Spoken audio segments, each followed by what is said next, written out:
Hello students, कैसे हो आप सभी। मैं जयप्रकाश आप सभी का एक बार फिर स्वागत करता हूं संभव एकेडमी के यूट्यूब चैनल पर। हमारी ये जो क्लास है इसमें हम लोग रीट लेवल फर्स्ट और रीट लेवल सेकंड के जो गणित विषय का जो पोर्शन है उसे हम सॉल्व कर रहे हैं। और जो हमारा टॉपिक चल रहा है उसमें हम लोग संख्या पत्ती पर बात कर रहे थे। पिछली दो क्लासेस के अंदर मैंने आपको बताया कि संख्याएं क्या होती हैं और संख्याओं के प्रकारों के ऊपर हम बात कर रहे थे, जिसमें मैंने आपको सम विषम भाज्य अभाज्य संख्याओं के बारे में और सह अभाज्य संख्याओं के बारे में मैंने आपको बताया। आज की क्लास के अंदर हम क्या सीखेंगे, कुछ ऐसे ही इंपॉर्टेंट पॉइंट्स के ऊपर हम लोग आज डिस्कस करने वाले हैं, जिसमें हमारा पॉइंट जो रहेगा वो रहेगा इकाई अंक के। क्या आपको इकाई अंक की गणना करनी आती है? तो इकाई अंक से रिलेटेड जो भी प्रश्न हमारे रहते हैं उनके ऊपर आज अपन बात करेंगे। जैसे सबसे पहले मैं आपको बताता हूं आपको क्वेश्चन किस तरह से पूछा जाता है। जैसे मैंने क्वेश्चन लिखा 3124 की पावर 15। अब इतनी बड़ी संख्या और इतनी बड़ी पावर को अगर हम हल करें तो इस तरह के क्वेश्चन को जल्दी से हल करना हमारे लिए पॉसिबल नहीं होता है। तो इस प्रकार के प्रश्नों का इकाई अंक आपसे पूछा जाता है, या फिर आपसे क्या पूछा जाता है, जैसे बहुत सारे अंक क्या कर देता है वो गुणा के रूप में देता है। इस तरह से भी क्वेश्चन पूछा जाता है। तो इस तरह के क्वेश्चंस के अंदर इकाई अंक की गणना हमें करनी होती है। और इकाई अंक की गणना हम किस प्रकार से करेंगे आज की क्लास के अंदर पहले हम उसके ऊपर बात करते हैं। देखिए भाई, आपको क्या ध्यान देना है कि संख्या जो दी हुई है और उसकी पावर क्या है। देखिए ये इंपॉर्टेंट पॉइंट होता है कि संख्या क्या है। देखो इकाई अंक जैसे गुना का निकालना है, इसमें तो बहुत ही आसान सा प्रोसेस होता है कि आप इसका इकाई अंक जो भी है, इसका इकाई अंक जो भी और इसका इकाई अंक जो भी है, उनका आप क्या कर लें, गुणा कर लें। इकाई अंकों का ही आप सीधा सीधा गुणा कर लें तो आपके पास इन तीनों संख्याओं के गुणा करने के बाद जो भी इकाई अंक आएगा उसे आप निकाल सकते हैं। ठीक है, तो जैसे कि सिंपल से है, 3 का 2 से गुणा करेंगे 6 आएगा और 6 का 4 से गुणा करेंगे तो 24। तो जो इकाई अंक आने वाला है वो हमारे पास 4 ही आएगा। तो इकाई अंक जब गुणा की बातें आती है तो बहुत आसान होता है, लेकिन जब वहां पर पावर बहुत ज्यादा हो तो उस स्थिति में हमारे को पहले इसका इकाई अंक, फिर उसके साथ अगर गुणा में कोई और संख्याएं हैं तो उनका इकाई अंक निकालना पड़ता है।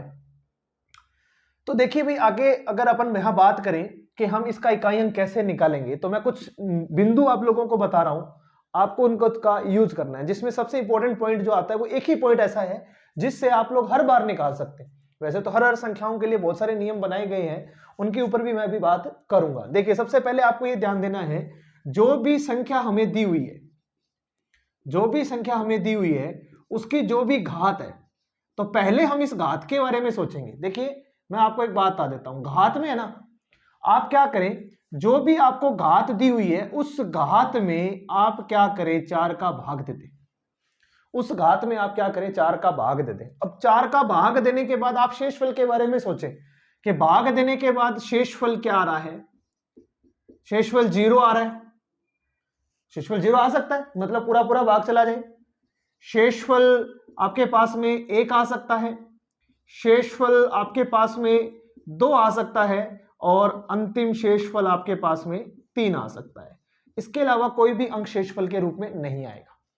तो अगर आपके पास में शेषफल 0, 1, 2 और 3 आ रहे हैं तो हमारे पास इसका इकाई अंक क्या होगा। देखिए अगर हम घात में, जैसे घात हमारे पास क्या है, 15 है, और इस घात में मैं 4 का भाग देता हूं तो हमारे पास शेषफल क्या आ रहा है, 3 आ जाएगा। मतलब कि शेषफल हमारे पास क्या आ गया, 3 आ गया। और अगर शेषफल 3 आ गया तो आप क्या करें, जो भी इकाई अंक है हमारे पास उस इकाई अंक का उतनी ही घात कर देवे। लेकिन अगर शेषफल 0 बचता है तो क्या किया जाए, अगर शेषफल 0 बचता है तो घात आपको क्या लेनी है, 4 लेनी है। मतलब अगर यहां पूरा पूरा भाग चला जाता तो आपको क्या देखना है, इस अंतिम अंक की पावर कितनी कर देनी है, 4। तो 0 शेषफल आने पर 4 करना है, बाकी जो भी शेषफल आ रहा है उसी को ध्यान में रखना है। शेषफल 1, शेषफल 2 और शेषफल 3। मैंने यहां शेषफल 3 आया, 15 में मैंने 4 का भाग दिया, शेषफल मेरे पास में 3 आया। देखिए शेषफल की बात करिए मैंने, उत्तर नहीं है इसका, वो उसका शेषफल है। और अगर शेषफल 3 है तो वो ही अंतिम अंक की पावर ले लेना है। और अगर हम यहां अंतिम अंक की पावर लेते हैं तो इसको सॉल्व करेंगे तो 4 की पावर 3 को सॉल्व करना, देखिए 4 गुना 4 गुना 4, हमें सिर्फ अंतिम अंक से मतलब है। तो 4 का 4 से गुणा करेंगे तो 16, तो अंतिम अंक क्या हो गया 6। और यहां हमारे पास बचा हुआ क्या है, वैसे तो 16 पूरा है, लेकिन इसका अंतिम अंक और इसका अंतिम अंक मतलब टोटल कितना हो जाएगा, 6 का 4 से गुणा करेंगे तो वो भी क्या हो जाएगा, 4 ही हो जाएगा। तो ओवरऑल आंसर हमारे पास में क्या आ गया, 4 आ गया। तो इस तरह से अब आपके पास यहां अंतिम अंक कोई भी हो, आपको इसी प्रकार से हर बार गणना करनी है। आपको क्या देखना है कि शेषफल क्या आ रहा है, और वो ही शेषफल को आप घात मान लेवे, उस पूरी घात को न माने। अब ये तो मैंने 15 लिया, यहां पर कोई भी घात हो कोई फर्क नहीं पड़ता उस बात से। आपको क्या करना है, 4 का वहां पर भाग देना है, भाग देने के बाद जो भी शेषफल आ रहा है उसी शेषफल को उस संख्या के अंतिम अंक की पावर ले लेना है, उस संख्या के अंतिम अंक इकाई अंक की घात ले लेना है। तो क्या कर सकते हो आप, उसका इकाई अंक की गणना कर सकते हो। ये तो बात होगी कि एक ही रूल जो हर बार कामयाब और हर बार कारगर है, इसके अलावा आपको दूसरे रूल की जरूरत भी नहीं पड़ेगी। लेकिन कुछ ऐसी संख्याएं भी होती हैं जिनमें आपको इसकी गणना करने की भी जरूरत नहीं है। इस प्रकार से उसके ऊपर अगर अपन बात करें, अगर उसके ऊपर अपन बात करें तो ध्यान से देखिएगा इस बात को, जो बात मैं समझा रहा हूं उसको ध्यान से समझिएगा।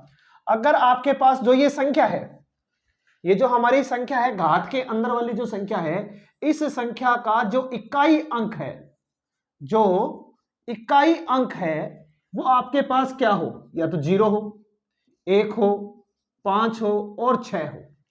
अगर इकाई अंक आपके पास में से इनकी कोई भी हो, इनमें से इकाई अंक और उसकी घात कोई भी हो, वापिस वही अंक आने वाला है। एग्जाम्पल के तौर पर देखिए, जैसे मैंने सबसे अच्छा एग्जाम्पल लिया 120 और की पावर 15 ले ली। अब मैं इस 120 को कितनी भी बार गुणा कर लूं, अंतिम अंक क्या है 0, और 0 का 0 से हर बार गुणा करने पर वो 0 ही आने वाला है। तो इसका मतलब क्या हो गया कि हमारे पास यहां पर जो इकाई अंक बनना है वो 0 ही बनना है, था भी 0 और आएगा भी 0। अब एग्जाम्पल के तौर पर आपके पास में 1 हो, जैसे मैंने ले लिया 121 की पावर 120। अब 121 को 2 बार गुणा करो, 3 बार गुणा करो, अंतिम अंक का अंतिम अंक से ही गुणा होना है, और अंतिम अंक का अंतिम अंक से गुणा होना है तो अंतिम अंक क्या आएगा, 1 आएगा। ऐसे ही आप 5 के लिए और 6 के लिए भी देख सकते हैं। तो अगर आपके पास में जब भी ऐसा हो, जो भी संख्याएं आपको दी गई हैं और उन संख्याओं की पावर कुछ भी हो, घात कुछ भी हो, तो उस संख्या का अंतिम अंक जो भी है उसे आप ध्यान से देखें। अगर वो 0 है, अगर वो 1 है, अगर वो 5 है या 6 है, तो आपको क्या कर देना है, उसका अंतिम अंक या इकाई अंक उसी को ले लेना है। पहली बात तो आपको ये ध्यान देनी है, ठीक है भाई। इसके बाद में कुछ ऐसी संख्याएं भी होती हैं जिनके बारे में हमें पता होना चाहिए। जैसे शॉर्टकट की बात करें ना, कि हर बार 4 का भाग क्यों देना, हर बार घात के अंदर 4 का भाग क्यों देना। जब हमें ये बात पता लग गई कि 0, 1, 5 और 6, 0, 1, 5 और 6 अगर अंतिम अंक है, इकाई अंक है, तो उस संख्याओं का इकाई अंक भी वही रहने वाला है जो ये वाला होता है, इकाई अंक होता है। अब अगर आपके पास में क्या है, इकाई अंक, इकाई अंक आपके पास में अगर 4 आ गया, तो देखिए मैं आपको एक एग्जांपल देता हूं। 4 आ गया, अब आप 4 की पावर 1 करें, 4 की पावर 2 करें, 4 की पावर 3 करें और 4 की पावर 4 करें, 4 की पावर 4 करें, तो देखिए फर्क क्या आता है। यहां 4 आता है, 4 की पावर 2 करने पर 16, 4 की पावर 3 करेंगे तो फिर क्या आ जाएगा, 4 आ जाएगा। देखिए क्या हो जाएगा, 4 आएगा अंतिम अंक, और 4 की पावर 4 करेंगे तो 3 पर 4 आ गया, फिर 6 आ जाएगा। इसका मतलब क्या होगा, या तो 4 होगा या 6 होगा। तो हमें यहां से ये ध्यान देना है कि अगर आपके पास में कोई भी संख्या है और संख्या की कोई भी घात है, तो आपको ये ध्यान देना है कि संख्या का इकाई अंक क्या हो, 4 हो। संख्या का इकाई अंक 4 हो तो आप किसको देखें, घात को देखें। अगर घात सम है, अंतिम अंक क्या है, 4 है, संख्या का इकाई अंक 4 है और घात क्या है, सम है, तो हमारा देखो सम आने पर अंतिम अंक क्या आएगा, 6 आएगा। तो उसका इकाई अंक जो है वो हमेशा 6 आता है। क्या आता है, हमेशा 6 आएगा। ये हमें ध्यान देना है। तो बहुत ही आसान सी बात हुई कि अगर आपके पास में कोई भी संख्या है और उसका इकाई अंक 4 है, तो आपको क्या ध्यान देना है कि उसकी घात अगर सम है तो इकाई अंक 6 होगा, और अगर उसकी घात, ओवरऑल घात जो है विषम है, तो उसका अंतिम अंक जो है वो आपके पास में 4 ही आने वाला है। तो आप इसी बात को याद भी रख सकते हैं, दिमाग में भी रख सकते हैं। अगर 1 या 2 बार आप इसको रीड आउट करेंगे और हमारी इस वीडियो को दोबारा देखेंगे तो आपको ये याद हो जाएगा, इतना मुश्किल काम नहीं है। तो आपको इकाई अंक निकालने के बारे में भी इतना जो मशक्कत है वो नहीं करनी पड़ेगी। तो अगर आपके पास 0 1 5 6 है, 0 1 5 6 आता है तो इकाई अंक वही रहने वाला है। अगर 4 आता है तो आप घात को ध्यान से देखिए, अगर घात सम संख्या है तो हमेशा इकाई अंक 6 होगा, और अगर विषम संख्या है तो इकाई अंक 4 होगा, बशर्ते जो भी संख्या हमें दी गई है उस संख्या का इकाई अंक जो है वो हमारे पास 4 होना चाहिए। ऐसा ही हम ये कह सकते हैं यदि इकाई अंक हमारे पास में 9 है, देखिए 9 है, अब अगर आप इकाई अंक को क्या ले लेते हो, 9 ले लेते हो, तो हमारे पास संख्या है और संख्या की घात है, और ये घात भी क्या करती है, डिपेंड करती है कि वो सम है या वो क्या है, विषम है। अगर घात वहां पर इवन है, अगर पावर जो है वो इवन है, सम है, तो हम ये कह सकते हैं कि उसका इकाई अंक हमेशा 1 आएगा। अगर संख्या की घात सम है और इकाई अंक 9 है तो उस 9 की पावर सम देखो, जैसे 2 आ गया, जैसे 4 आ गया, जैसे 6 आ गया, तो आप ये लेंगे तो उसकी मान हमेशा 1 ही आएगा। और अगर वो विषम है तो उसका इकाई अंक हमेशा 9 आता है। तो 6 संख्याएं ऐसी होती हैं 0 1 5 और 6, जिसके लिए आपको कुछ भी कैलकुलेशन करने की जरूरत नहीं है। एक अंक हो गया 4, जिसके लिए आप सम और विषम देख करके सीधा सीधा उत्तर बता सकते हैं। एक अंक हो गया 9, जिसके लिए भी आप सम और विषम देख करके सीधा सीधा उत्तर बता सकते हैं। और लास्ट हमारे पास जो संख्याएं बच गई, देखिए कौन सी संख्याएं बच गई, 2 3 4 वहां पर आ गया, 5 भी आ गया, 7 और 8, ये वो अंक हैं। अगर इकाई अंक इन पे आता है तो इस वक्त आपको घात में 4 का भाग देना है, और जो भी शेषफल आता है उस हिसाब से ही आपको उसकी कैलकुलेशन करनी है। और शेषफल हमारे पास यही आ सकता है, आपको ये ध्यान देना है, अगर शेषफल 4 आता है तो उस अंक की पावर 4 करनी है, शेषफल 0 आएगा, अंक घात 4 कर देनी है। तो ये होता है इकाई अंक निकालने का जो तरीका है, बहुत ही आसान सा तरीका है भाई, मैं आपको ये बता देता हूं, बिल्कुल सिंपल तरीका है इकाई अंक निकालने के लिए। और संख्याओं के गुणा के बारे में तो मैंने आपको बता ही दिया कि सीधा सीधा आप संख्याओं का गुणा करके और उसका इकाई अंक निकाल सकते हैं। तो ये हमारी बात रही इकाई अंक के बारे में। और एक छोटी सी बात और मैं यहां पर कर लेता हूं, जो भी रीड लेवल फर्स्ट की बात कर रहे हैं उनके लिए, जो लोग इस बात को नोट डाउन करना चाहते हैं वो साथ के साथ इस बात को नोट डाउन कर सकते हैं। कुछ बातें मैं आप लोगों को यहाँ लिखवाऊंगा और वो आप लोगों के काम की है, क्योंकि रीड लेवल फर्स्ट के जो स्टूडेंट्स हैं, जो विद्यार्थी हैं, उन लोगों के लिए हमारे यहाँ मुद्रा से रिलेटेड भी एक टॉपिक पॉइंट डाला गया है, उसके ऊपर भी अपन आज बात कर लेते हैं। तो सबसे पहले तो मैं बात करता हूं, एक पुराने टाइम में एक मुद्रा चला करते थे जिसको हम आना कहा जाते थे, आना, एक आना। तो एक आना की जो मान होता है वो हमारे पास 4 पाई के बराबर होता है। पाई बोला करते थे, 2 प्रकार के थे पहले, आना और पाई। अगर हम क्या कर दें, इस आना को 4 गुना कर दें, मतलब 4 आना की बात करी जाए, तो वो हमारे पास यहां भी 16 पाई के बराबर होता है। और 16 पाई जो है वो हमारे 25 पैसे के बराबर होते हैं, ये हमें पता होना चाहिए।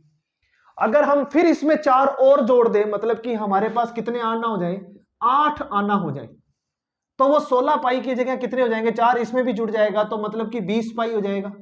और ये जो 20 पाई है वो हमारे 50 पैसे के बराबर होते हैं।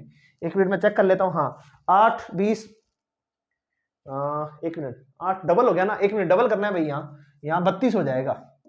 ये 4 से 8 होगा ना, 4 जोड़ा नहीं है, 4 का डबल किया है, तो 16 का भी डबल हो जाएगा, 32 पाई होता है वो, ठीक है। और इसके बाद में हमारे को पता होना चाहिए कि 12 आना, अगर हमारे पास में 12 आना है, अगर हमारे पास में 12 आना है तो वो कितने हो जाएंगे, और ट्रिपल हो गया, देखो 4 3 12 हो गया, तो 16 को भी 4 3 से मल्टीप्लाई जाएगा, 48 पाई, उसे हम 75 पैसे के बराबर माना जाता है, ये ध्यान रखना है। तो 12 आना कितने के बराबर होता है, 75 पैसे के बराबर होता है। और सबसे लास्ट ले लेते हैं 16 आना, 16 आना, तो यहां 16 और आ जाएगा, तो हम इसे कह सकते हैं 64 पाई, और ये हमारे 1 रुपए के बराबर होता है।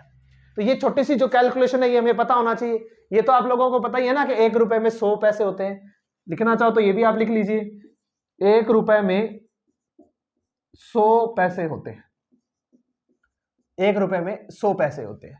इससे के अंदर तो यही टॉपिक हमारा है, बिल्कुल आसान सी बातें मैंने आप लोगों के सामने करी। इसके अलावा कुछ और छोटी छोटी बातें मैं आप लोगों को बता देता हूं, आप लोग वो भी नोट डाउन कर लीजिएगा। देखिएगा, मैं आपको कुछ संख्याओं को जोड़ने का एक तरीका बताता हूं। एक छोटकट सी बात और हम लोग आज बात करते हैं। अगर आपको इस तरह की संख्याओं को जोड़ना हो तो आप किस तरह से जोड़ते हैं? जैसे 6 प्लस 66 प्लस 666 प्लस 6666, तो इनको जोड़ने का तरीका क्या रहता है? देखो, आप शॉर्टकट इसका अगर यूज करना चाहते हो तो जो चीज मैं बता रहा हूं इसको आप ध्यान से समझिएगा। बहुत आसान सा प्रोसेस है। हम जोड़ते वक्त क्या करते हैं? सबसे पहले बड़ी संख्या लिखते हैं, फिर उससे छोटी संख्या लिखते हैं, फिर उससे छोटी संख्या लिखते हैं, और फिर उससे छोटी संख्या लिखते हैं, और इस प्रकार से हम इनको जोड़ लेते हैं। आपको मैं एक बात बताता हूं, ध्यान से सुनिएगा। पहले 1 है, फिर 2 है, फिर 3, और फिर क्या हो गए? 4 अंक आ गए, एक जैसे है। आपको क्या करना है? आपको ये पता लग गया कि ये 6 4 अंक है, तो सबसे लास्ट वाले को 4 से गुना, फिर 3 से गुना, फिर 2 से गुना, और लास्ट वाले को 1 से गुना करना, और सीधा सीधा लिखते जाना है। देखिए, जोड़ोगे तो भी वही आना है। अब देखो, ये 4 बार जुड़ रहा है तो 4 से गुना, ये 3 बार जुड़ रहा है तो 3 से गुना, ये 2 बार जुड़ रहा है 2 से गुना, और ये 1 बार जुड़ रहा है तो 1 से गुना किया जाता है। ये बात आपको ध्यान देनी है। तो देखिए, 6 का 4 से गुना करते हैं 24, 4 आ गया, 2 ये 6 3 18, 2 वो हो जाएगा 20, फिर 2 ये 6 दूनी 12 और 2 वो 14 हो जाएगा, 4 ये फिर 1 ये ध्यान से देखिएगा। 6 3 18 और 2 जोड़ा था 20, 2 शेष वाला आया था, 6 दूनी 12 और 2 14, अब शेष वाला 1 है, 6 और 1 7। ये सीधा सीधा आप लोगों का योग आ गया।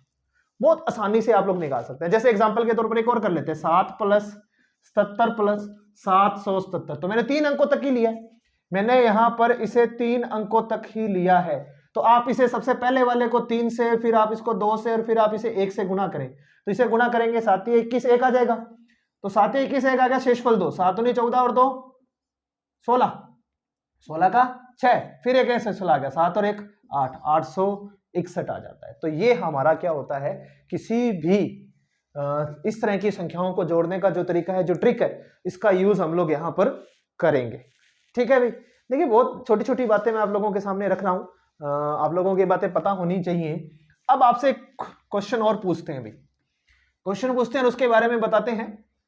देखिए, आपको क्या ये पता है कि एक अंक की कुल कितनी संख्याएं होती हैं? क्या आप ये बात बता सकते हैं कि एक अंक की कुल कितनी संख्याएं हो सकती हैं? तो एक अंक की कुल कितनी संख्याएं होती हैं? 10 संख्याएं होती हैं, ये हमें पता होनी चाहिए। 0 1 2 3, टोटल 10 अंक होते हैं, टोटल 10 संख्याएं होती हैं। और अगर आपसे ये पूछा जाए 2 अंकों की कुल कितनी संख्याएं होती हैं, तो 2 अंकों की कुल कितनी संख्याएं होती हैं? वो होती है 90। कितनी होती है भाई? 90 होती है। अब 90 कैसे होती है? ध्यान से समझिएगा। 0 से लेकर 9 तक हम लोग वैसे देखा जाए तो 10 अंक गिन लेते हैं, लेकिन 10वां अंक जो होता है वो हमारे पास 2 अंकों का होता है। और 10 से लेकर 99 तक हमें जाना था, तो 11 से लेकर 99 तक तो वो तो कितनी होगी? 89 हो गई, एक ही हो जाता है। टोटल 90 अंक ऐसे होते हैं जो हमारे पास क्या होते हैं? 2 अंकों के होते हैं। अगर आपसे ये पूछा जाए कि 3 अंकों की कुल कितनी संख्याएं होती हैं, 3 अंकों की कुल कितनी होती हैं, तो वो हमारे पास 900। 4 अंकों की पूछी जाए तो 9000, 5 अंकों की पूछी जाए तो उस हिसाब से ही आपको उसमें 0 बढ़ाते जाना है। ठीक है भाई, ये भी आप लोगों को पता होना चाहिए। बिल्कुल माइनर सी छोटी छोटी बातों को मैं यहां पर सिखा रहा हूं, क्योंकि ये बातें हमें पता होनी चाहिए। कई बार क्या होता है कि हमारे को ये बातें पता नहीं होती हैं, आसान से क्वेश्चंस होते हैं और हम इन बातों को कर नहीं पाते हैं। अब एक चीज, ये चीज और क्लियर करिएगा भाई, मैं आपको बता देता हूं, समझिएगा। वैसे हम इसको बिनों में भी और बार बात करेंगे, देखिएगा। जैसे अगर आपसे ये संख्या लिखने की बोला जाए 3 2 4.53, तो जब हम इन संख्या को लिखते हैं तो हमारे पास में ये 4 इकाई होता है, 2 दहाई होता है और 3 सैकड़ा होता है। तो ये हमारे पास में क्या होता है? 10वां हिस्सा, दशांश है ना, ये 10वां हिस्सा होता है। ये हमारा 100वां हिस्सा होता है, ये हमें पता होना चाहिए। इसीलिए हम इसको 5-3 पढ़ते हैं, 0.53 पढ़ते हैं, क्योंकि वो उसका 10वां और उसका 100वां हिस्सा होता है। अगर मैं इसको सिंप्लीफाई रूप में लिखूं तो आपको ये पता होना चाहिए, मैं इस 3 को क्या लिखूंगा? ये 300 सैकड़वां स्थान है, इसको 300 लिखूंगा। या मैं इसको ऐसे लिख सकता हूं 3 × 100 प्लस 2 को मैं क्या लिखूंगा? ये दहाई स्थान पर है तो 2 × 10। और मैं इस 4 के बारे में लिखूंगा तो ये इकाई स्थान पर है तो इसको इकाई। फिर अगर हम बात करेंगे ये 5 कौन से स्थान पर है? 10वें हिस्से पर है। फिर अगर हम बात करेंगे 3 पर तो 3 ये 100वें हिस्से पर है। तो आपको ये बात पता होनी चाहिए कि हम उसे किस तरह से लिखेंगे। या मैं इसको ऐसे लिख देता हूं 300 प्लस 20 प्लस 4 प्लस 5/10 प्लस 3/100। इस तरह की संख्याओं को भी आपको लिखना आना चाहिए। तो क्वेश्चन क्या होता है, कई बार हमारे को इस तरह से दिया होता है, उसे आपको यहां कन्वर्ट करना है, और कई बार क्या होता है कि आपको इस तरह से लिखा होता है, इस प्रकार से उसका प्रसार विस्तारित रूप जिसे हम बोलते हैं के रूप में आपसे पूछा जा सकता है। तो विस्तारित रूप हम इसे कह सकते हैं। इस संख्याओं का विस्तारित रूप हमें पता होना चाहिए। एक तो ये हो गया। इसके बाद में हमसे क्या पूछा जा सकता है, जैसे क्वेश्चन पर बात कर रहा हूं मैं सीधा सीधा। आपको मैंने लिखा 11,000, 11 सैकड़ा, 11 दहाई और 11 इकाई को लिखो। तो हमसे कई बार इस तरह का क्वेश्चन पूछा जाता है और बहुत आसान है। देखिए बहुत ही सिंपल सा क्वेश्चन। तो 11 और फिर 1000 है, 11 और फिर 1000 की बात कर रहा है, 11 और फिर सैकड़ा की बात कर रहा है, 11 और फिर आपसे दहाई की बात कर रहा है, और फिर 11 और इकाई की बात कर रहा है। तो ओवरऑल इन सभी को जोड़ करके सीधा सीधा आप आंसर दे सकते हैं। और बहुत ही आसान सा प्रोसेस है भाई, बहुत ही सिंपल है। अगर आप इसे करेंगे तो बहुत ही सिंपल रहेगा ये। ठीक है भाई, तो आज की क्लास हमारी इतनी रहेगी। अगली क्लास के अंदर कुछ अच्छी बातें मैं संख्याओं से रिलेटेड, संख्या पत्ती से रिलेटेड लेकर के आऊंगा, जिसमें मैं आपको कुछ ट्रिक्स सिखाऊंगा गुणा करने की, वर्ग करने की, और कुछ ऐसे ही जोड़ घटाव करने की, कुछ ऐसे नॉर्मल से जो क्वेश्चंस आते हैं उनके बारे में हम बात करेंगे। और जो संख्याएं हमारे रीट लेवल फर्स्ट के अंदर भी हैं, रीट लेवल सेकंड के अंदर भी है, संख्या पत्ती से रिलेटेड इस तरह के क्वेश्चन अगर आपसे पूछता है तो आप उसे सॉल्व कर सकते हैं। ज्यादा से ज्यादा हमारे यूट्यूब चैनल को शेयर करें, सब्सक्राइब करें, लाइक करें, और हमारी जो वीडियोस हैं ज्यादा से ज्यादा उन स्टूडेंट्स तक जरूर पहुंचाएं जो भी रीट लेवल सेकंड या फर्स्ट लेवल की तैयारी कर रहे हैं मैथ से। मैं आपको एक बता देता हूं कि पूरा का पूरा syllabus wide topic wise video के अंदर आप लोगों को अवेलेबल रहेगा। ज्यादा से ज्यादा शेयर जरूर करें भाई। Thank you.